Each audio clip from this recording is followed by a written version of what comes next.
মা গিয়ে ছেলেকে বুঝাচ্ছেন, বলছেন বাবা তুমি আমাকে বের করে দিবা, সমস্যা নেই, তুমি আমাকে বের করে দিও, কিন্তু আমার একটা স্বপ্ন আছে।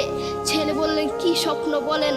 মা বললেন তুমি বাজারে গিয়ে একটা পাকা আম নিয়ে আসবা, এসে তোমার বুকের উপর রাখবা, সকালে উঠে ওটা আমি খাবো। এরপর ছেলে বললেন আচ্ছা ঠিক আছে। ছেলে বাজারে গিয়ে একটা পাকা আম নিয়ে আসলো, এসে বুকের উপরে রাখলো। 5 মিনিট না যেতেই সেই আম পিঠের নিচে পড়ে চ্যাপ্টা হয়ে গিয়েছে। এরপর ছেলে মাকে বললেন মা তুমি কি সকালে উঠে আমটা খাবে? ওটা 5 মিনিট না যেতেই পিঠের নিচে পড়ে চ্যাপ্টা হয়ে গিয়েছে। এরপর মা চোখের পানি ছেড়ে বলল বাবা